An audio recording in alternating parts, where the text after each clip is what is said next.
she says. Just at the top there on the left, Mrs. Brimley. Quite polite, I thought she was. Until I realised she actually meant 6 gruelling, tortuous flights with barely a landing to rest on in the process. Honestly, if I'd known I'd have been scaling the north face of the Eiger, I'd have come equipped with me crampons. Hey, I'm just not up to this at my age. You'll have to excuse me while I catch me breath.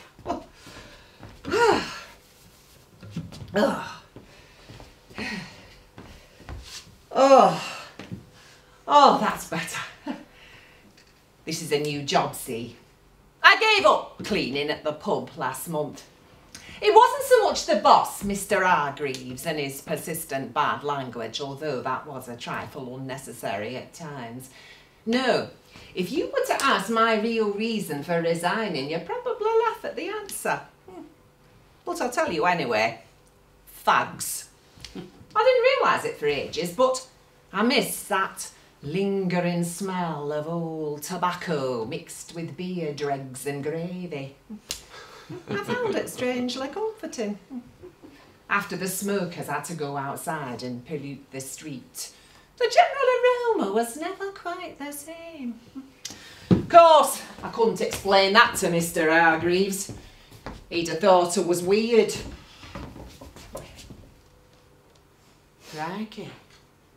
Talking of weird, have you ever seen such a creepy looking room as this? Usually I quite like attics, but here you could half expect Dr. Crippen to be lurking in the shadows, wielding a bottle of poison. Drink this, my dear, it'll help you to sleep. No, don't panic, I'm kidding. Honest. Mrs. Randolph, that's the owner of the house. Not a bad soul as it happens, if a trifle on the posh side. Talks with half a dozen plums obstructing her vowel sounds, if you know what I mean. Mrs. Brimley, she says, I'm hoping to let the whole of the top floor to a gentleman lodger, so I want it spick and span before he moves in. Well, spick and span is my speciality, and I said as much to Mrs. Randolph. Excellent, she says, and goes back to feeding her parrot.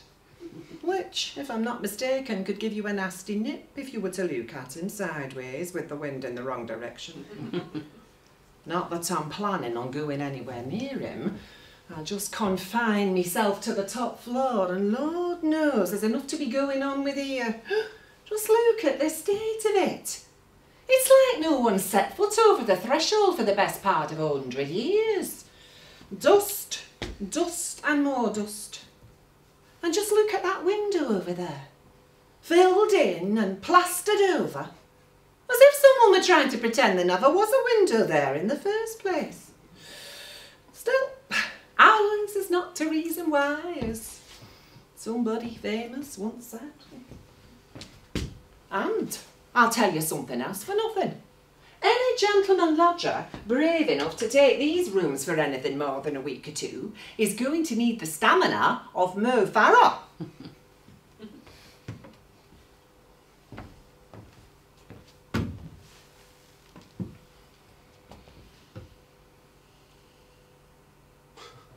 Don't tut at me, I'm on my break.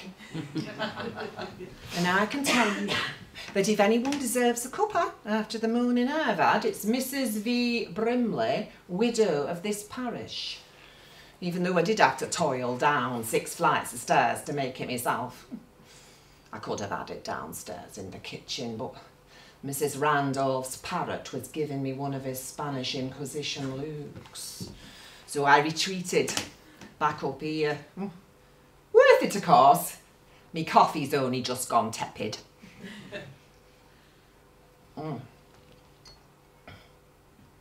It's my 3rd day here, and I can't say it's been undiluted fun. Actually, I've been sitting here trying to think of a word to describe the last couple of days, and the best I can come up with is uncanny. Good word that, I like it. Uncanny. I feel it adequately describes my experience yesterday afternoon. You see, what happened was, well, let me just tell you, and then you can form your own opinion. I was mopping the floor, see, over here, like this, when suddenly I hear this voice, quite clear and strong. A man's voice, nice, educated. It says, "Could I trouble you for sixpence?"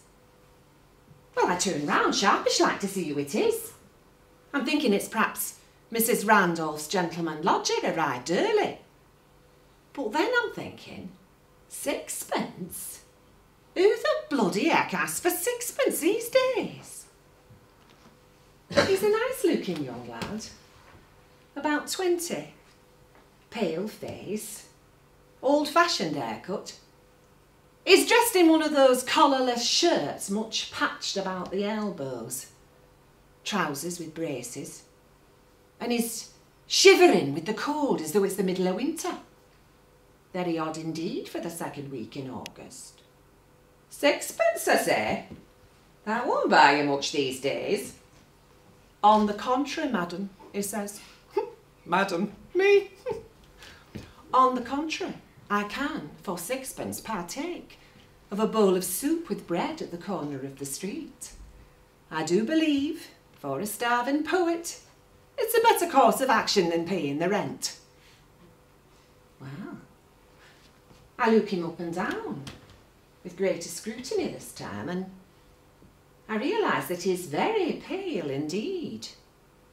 Hardly there at all, really. I don't wish to be rude, I say, but you're not exactly from here, are you? I confess, he says, I am a little out of my time. Well, I should say so, if you think 6 measly pence will buy him anything worth having. I step back, sizing up the situation. And then I realise just how cold the room's suddenly become. I tell you, the mercury must have plummeted to at least -3 since he appeared. I know what you're thinking. A woman of my age and intellectual capacity doesn't exactly make a habit of bumping into ghosts. I've always considered them to be a bizarrely constructed product of a slightly fevered brain. In other words, a load of old tosh. But there he was, plain as the nose on me face, and considerably more handsome if you want the truth. I'm just about to tell him I don't ask sixpence, and neither does anyone else, he might ask, when I notice that he's staring at the blocked-in space where the window used to be. The window, he says, in an odd kind of tone. The window, it's gone, I suggest. Helpfully, I thought. No, he says. It's open. I must get to it. I must. And then he dashes across to the filled-in rectangle on the wall, and as I watch, he beats his head against it. So far down, he says. So very, very far down. Well, it's a long way up, I remind him, so of course it would be a long way down. But he doesn't hear me. Tears himself away and he sits himself down on that chair there. Then he buries his head in his hands and sobs like a child.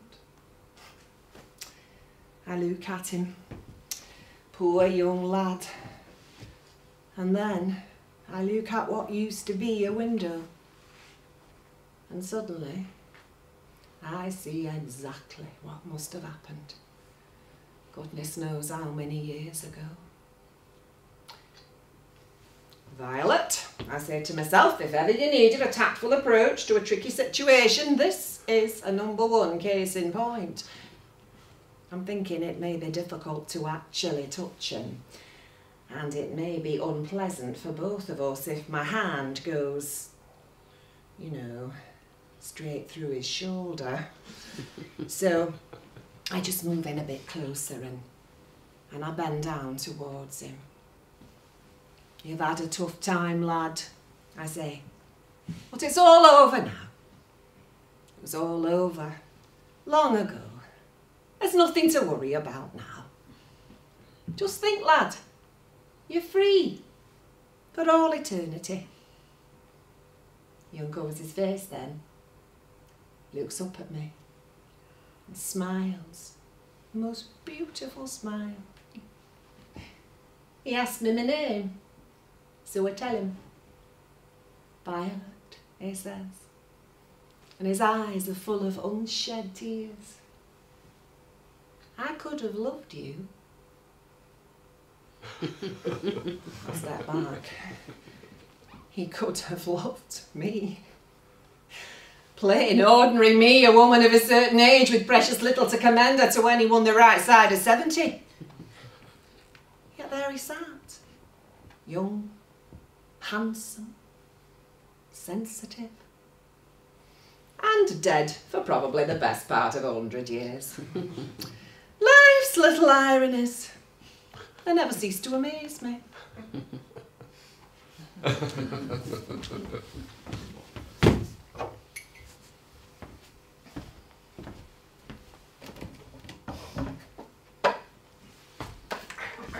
It's my last day. Mrs. Randolph's highly satisfied with the work I've done up here. Can't say the same for the parrot. He gave me what I can only describe as a malevolent look on my way past this morning. I just popped up here to collect my accoutrements before I head off. The gentleman lodgers arriving tomorrow. That should be interesting, especially if young fella my lad is still out and about. But somehow, I don't think so. And I'll tell you for why. I did think, after our conversation 2 days ago, that I may have reassured him enough to move on, you know, through the pearly gates and off to pastures new. But he had one more surprise up his ghostly sleeve. Yesterday, I dropped my duster, and I'm just bending down to pick it up when I notice a tiny scrap of yellowy paper wedged down between the floorboards. Just here it was. I prized it out and opened it up.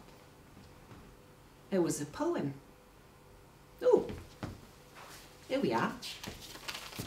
Shall I read it to you? Violet, the very name doth conjure visions of purple fields and sunlight nodding with their blooms. The gentle breeze that blesseth them in springtime calls country folk to pluck and deck their rooms with gifts from heaven. And when I gaze on thee, my heart is filled with violet light, and comfort comes to me.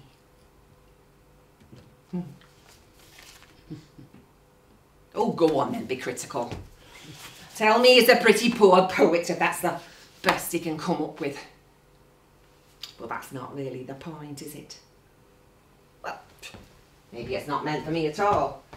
Maybe he had a sweetheart called Violet all along. Who knows? But I like to think that just for a moment. What's that, Mrs. Randolph? Am I nearly done up here? Certainly, Mrs. Randolph, all spick and span. Just on my way down.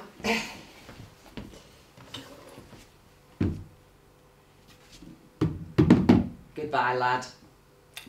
I've only just realised I never asked your name. But whoever you are, I mean, were, I wish you well. I've had precious few compliments in my life, but yours was one of the best.